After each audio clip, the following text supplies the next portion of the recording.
Hey there, Mr. Reddit here. Welcome back to another episode of r/Entitled Parents Stories. Our first story we'll be reading today, How My Entitled Aunt and Cousin Ruined My 10th Birthday. After that, threatened to be fired from a job I had just quit. And after that, Do you know who I am? Backfires on business owner. If you stand against the Karens of the world, please let me know by smashing that like button. And if you're new, subscribe and turn on notifications for new stories from Reddit every single day.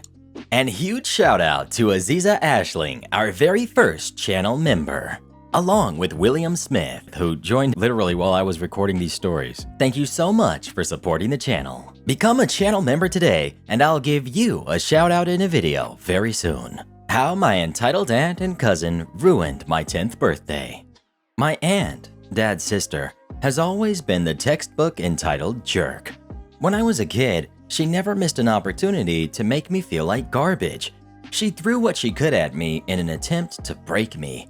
Of course, the disgust she felt for me and the faults she found in my dad's parenting never stopped her from mooching stuff off of him or asking him for favors without ever giving anything in return. She and her husband considered their son to be a gift from the heavens, and he too grew up to be a narcissistic bully who loved to torment me, even though I was 7 years younger than him. This is about the time she, along with her son, ruined my 10th birthday. The incident resulted in me being put off of birthdays and deciding to never celebrate them again. I just couldn't see them as a cause for celebration. My entire extended family, which included the said aunt, uncle, and cousin, along with some other relatives, were at our home, and my dad and stepmom had gone out to run some errands. My cousin had invited some of his friends over, even though my dad and stepmom didn't know them. My dad allowed them to come after my aunt whined incessantly about how her son would be bored if his friends were not there. I remember sitting in my room and playing with my dog. I knew my cousin would be down there, and I usually did what I could to avoid him. At that time, I suffered from a pretty bad stutter, and when I was upset or angry, it only got worse. This is something my cousin loved to make fun of, and of course, my birthday would be no different. He demanded that I come downstairs to talk to his friends. When I refused, his mother told me to stop being rude and do as I was told. I was a powerless kid, so I really had no other choice. I went down to the living room, and my cousin introduced me to his buddies in his usual condescending way as the birthday girl. He handed me a novel and told me to read out loud. I tried to read properly, but failed. I was surrounded with judgmental stares, and it made me nervous. I stuttered, which is exactly what my cousin was hoping for. He and his friends began to snicker. I got angry and stopped reading. Cousin called me a freak. His friends looked at me as though I was on display at a zoo exhibit. I wanted to prove them wrong, that I wasn't a freak, that I could read. I tried reading again. This time, on account of me being angry, the stutter was much worse. My cousin decided to mock my stutter, and all but one of his friends roared with laughter. The one that didn't actually noticed my tears and told the others to knock it off. He asked if I was okay. My cousin told him not to bother. It's just a joke, and that I was just an oversensitive baby. My rage was boiling over, and I threw the book at my cousin's face and stomped out. My aunt had seen what had happened and decided to pull me by my hair and drag me back to the living room. She told me to apologize to my cousin. I refused. She told me I needed to be taught a lesson for being a brat. I tried to tell her what had happened. She chuckled and said, "So what? He's your cousin, and he's older than you. You need to respect him. Now, apologize." I refused again, this time with a, "No, I hate all of you," all the while crying and shaking with anger. This didn't sit well with Aunt. She told me I was a troublemaker, just like my mother had been, that she knew the day I was born that there was something wrong with me, that an evil jerk like my mother couldn't possibly produce a normal kid. This was it. I balled up my fist and connected it to my aunt's face. By now, all the other relatives had heard the commotion and had gathered in the living room. My dad and stepmom walked in through the front door. The aunt started fake crying. She berated my father for not raising me right, and went on and on about how I was a violent, ill-mannered brat, etc., etc. The other relatives, too, expressed their disappointment in me. My dad asked me what the heck I thought I was doing. I tried to tell him what my cousin had done and what my aunt had said about my mother. Unfortunately, my stuttered reared its ugly head again, and all that came out of my mouth was gibberish. My tears were flowing again. In the meantime, my cousin had decided to take all his friends and bail. I was punished for my beastly conduct. My birthday celebration was canceled. My dad called my friends and asked them not to come over. I didn't cut any cake. The presents I was to receive from my parents were stocked away. I was banished to my room and stayed there for the rest of the day. I ate lunch and dinner alone. The next morning, no one spoke to me. I was given my breakfast platter, which I ate in my room. That afternoon, my cousin's friend, the one who had told him to stop bullying me, came over. He told my dad what my cousin had done and what my aunt had said. My dad sat me down and apologized to me, but added that it was still wrong of me to do what I did. I just sat there silently. I was emotionally numb. My dad kept telling me he loved me and that he was sorry. I just coldly stared at him. My stepmom suggested a belated birthday celebration. I refused. I told them I didn't want a birthday party and that I wouldn't celebrate my birthday ever again. I kept my word. Every year since that day, my parents would ask me what I wanted for my birthday, and I always replied, nothing at all. I would ask them not to get any cakes and not to invite any guests. The day I was born now meant nothing to me. Even now, after all of these years, I don't celebrate my birthday. Instead, I celebrate the day I landed the job that enabled me to move away from my family and start a new life. I consider it the day of my rebirth. It was the day I was able to leave all the pain and anger behind and could plan for a life that I would live on my own terms. My aunt and uncle's crappy parenting ended up costing them dearly. If you want to know what became of them, do let me know in the comments. It's pretty satisfying. Next we've got, threatened to be fired from a job I had just quit. So a little over a year ago, I had started college at a university one town over from where I lived. I decided to move into the dorms to experience the full college life, and as I had no car to drive back home, had to quit a retail job that I had for about a year and a half and turn down a manager position I was just offered. The town I go to college in is pretty small, with the only thing going for it being the university, so there were no clothing stores or entertainment places. My third week of university, a few of my new friends and myself decided to take a trip to my hometown to visit the mall. The store I used to work at was one of those very teen-centric fashion stores that had no sizes to fit my 6'3", 275-pound stature. But I decided to drop by and say hey to my past coworkers. My friends decided to look around the store, so I stayed and started to look for a gift for my girlfriend. The mall pretty much prevented security from kicking people out and only did it as a last option, so it's usually up to the stores themselves to deal with crazy customers. About 10 minutes later, a small woman came up to me and asked if I could open a changing room for her. I politely told her that I did not work there and continued to browse some hoodies. At this point, she got a little aggressive and proceeded to say, yes, you do work here.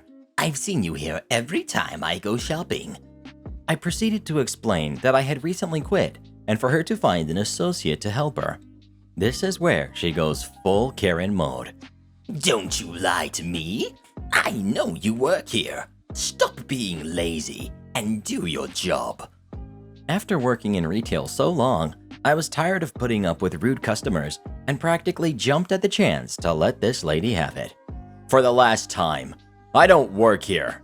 Buzz off, stupid.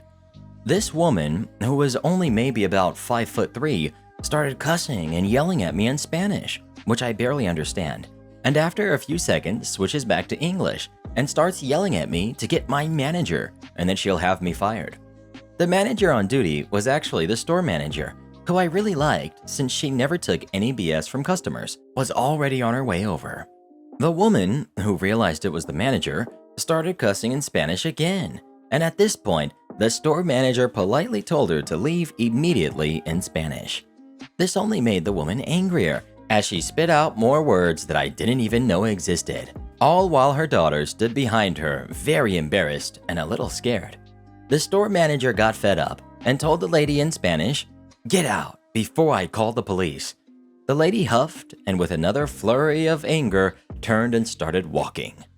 About halfway out, she turned back and said, "I'm contacting the district office to have you and that lazy piece of crap fired." The store manager just laughed and said, "My sister is the district manager, and he doesn't even work here, stupid." We both looked at each other and let out a little laugh. I stopped looking for gifts and spent the rest of my time in the store explaining what happened to my friends and talking to the manager about other times situations like this happened when I worked there. Overall, I don't miss retail one bit, but I do miss the people I worked with, especially the store manager. She always had my back, even as a customer. Next we've got, "Do you know who I am?" Backfires on business owner. Firstly, this didn't happen to me. I was with the person when they received a phone call about this issue. Then he explained it all to me. He's not on Reddit, so I'm sharing it. It's priceless. Names changed to protect identities. Listed buildings. Important to the story. In the UK, there is a system for preserving ancient and important buildings. If a building has historical importance, it is known as a listed building, and the rules about how it's developed/maintained/improved are very strict. I need to be vague about the work involved, otherwise it's too easy to identify the parties involved. My friend David is skilled in a very niche area of construction. He repairs and renovates buildings using a very old construction method that hasn't been common for several centuries.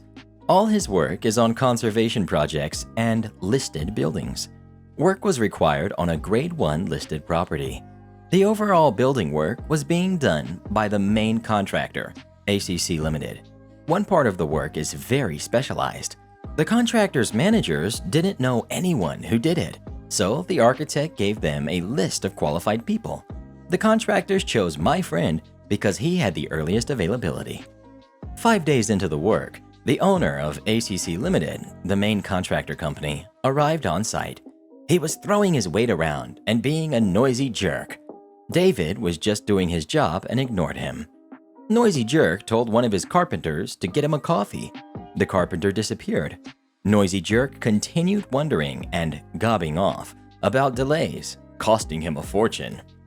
15 minutes after the carpenter had disappeared, the Noisy Jerk asked my friend a question. "Where is that chippy with my coffee?" David: "Don't know." Noisy Jerk: "Go and find out." David: "I'm only here for this job," pointing to the walls. "I don't work for ACC Limited." Noisy Jerk: "I don't give a hoot whether you're an employee or a subcontractor. You still work for me. Now go and find my coffee." David: "Firstly, I don't appreciate being talked to like that. And secondly, my contract with you is to do these walls, nothing more. I'm definitely not a gopher." Noisy Jerk: "Oh, you don't appreciate being talked to like that, do you? Which subcontractor do you work for?" David: "None. I'm self-employed. It's just me." Noisy Jerk: "A day laborer? And you've got the nerve to talk to me like that? Do you know who I am?" David: "Yep." Noisy Jerk: "Well, you're fired. Get off the site now." David: "Okay, put it in writing." "Get out! Just get off the site." David pulled his phone out and started recording. "Okay, I'll go. I just want proof you told me to go." Noisy Jerk grabbed David's hand, holding the phone and screaming into the phone. "Get off the site, you idiot! You're fired. If you're still here in 10 minutes, I'll have you thrown out." David: "Cool, no problem." He picked up all his kit and walked away. As he was leaving, the contractor's site manager passed him, ironically with a coffee for the boss, and with a smile said, "You're leaving early? Bloody part-timers." Joking. David: "No, your boss just fired me. Our contract is ended. Sorry, mate." Site manager: No. Let me sort this out. Wait, please wait." David left. The site manager was losing his crap because he knew something that Noisy Jerk didn't. Only 7 people in the UK are qualified to do the work. They all have a waiting list, and David had been the only one available. By the time he was home, he had 12 missed calls. That was Thursday, 2 working days missed so far. He said he'll go back, but only if he gets paid for the extra days and has a genuine apology in person from the boss. I met my friend when he was getting a call from the site manager saying the boss apologizes, but is out of the country, so he can't apologize face to face. David also told me he phoned the other specialists to warn them, but they had all been phoned on Friday, begging them to do the job. They're all booked solid. David also phoned the architect to warn him. Situations like this, some unscrupulous contractors try to bodge the job and fake the work. David is going to stick to his guns. Pay for all missed days, plus face-to-face apology. He is sure he'll get it. I've said I'll pay anything to watch the face-to-face apology. Update. Site manager says he was told by Noisy Jerk to threaten legal action if David doesn't finish the job. David reminded him he didn't leave and has proof he was fired. Site manager says Noisy Jerk will apologize face-to-face on Friday. Can he start tomorrow? David said no. Following the threat of legal action, the conditions are different. 1. Face-to-face apology before work restarts. 2. Added pay for wasted days. 3. Payment of full contract value up front before work starts. 4. All must happen by Thursday. That's the last day he can start and still expect to finish before his next booking. If he also works the weekends, he has just enough time. I asked him why he isn't charging a huge extra amount for the guy being such a jerk. He said it doesn't look good if you take advantage of companies when they're under time pressure. Not the done thing. It seems that one of my friends is an 18th century gentleman. Correction. I misunderstood David when he said only 7 others do this work. He meant 7 other businesses apart from his. They're small businesses, so he says it's probably around 20 people who can do it. Still a small number, but not as comically small as 7. Sorry for misleading you all about the number. Update 2. Unfortunately, it seems there will be no apology. David has discovered that the site manager was blamed for not making Noisy Jerk aware of the situation beforehand and was fired. David contacted the operations director for ACC Limited, Noisy Jerk's number 2, and informed them that an apology is no longer required as he will not be returning to the job. The ops director apologized for everything and offered to renegotiate the money very generously. David told him that he had only considered going back to the job as a personal favor to the original site manager. Since he isn't there, he feels no obligation to return. Ops director said he will get back to David, but didn't say why. I asked why he didn't say, "Give him his job back or I won't come back." David said Noisy Jerk is too petty and weak to be told what to do by a craftsman. It will have to be the company's idea for the site manager to come back. If I tell them to bring him back, it won't happen. David says the site manager is great at his job, but is only 4 years from retirement, so it's not easy to find a job at 61. I've decided I like David even more than I did 3 days ago. Update 3. It's 2 a.m. here. We've just got back from the pub. David got a call while we were out from the sacked site manager. David updated the architect on the situation this afternoon. The architect contacted the sacked site manager to tell him about a company who needed a site manager. The sacked site manager phoned David just before 9 p.m. I had to sit through the phone call, only hearing one side. I must have looked childishly excited, like I had gotten a ton of sparrows. Then David filled me in. The site manager rang to thank him and to find out his favorite drink so he can send him a bottle. He hasn't got the new job yet, but he is seeing them on Friday. Apparently, the architect's recommendation carries some weight, so he's optimistic. David refused at first. "I didn't get you the job, the architect did." The site manager said, "But you set all this crap in motion and told the architect that I had been fired. Because of you, I never need to deal with that obnoxious jerk ever again." David wasn't specific about who the obnoxious jerk was. David said his drink is Cardew Gold Reserve. He said he will accept a bottle only if A. the site manager gets the new job, and B. if the site manager will come over and drink the Cardew with David. It looks like the handsome scribe who did the enormously difficult, time-consuming job of skillfully writing this saga down on Reddit isn't included in the consumption. As David poetically put it, "Buzz off, you knobhead. You can buy your own drink." All good news, hopefully, Except that nobody gets to see that noisy jerk eat crap when he has to apologize.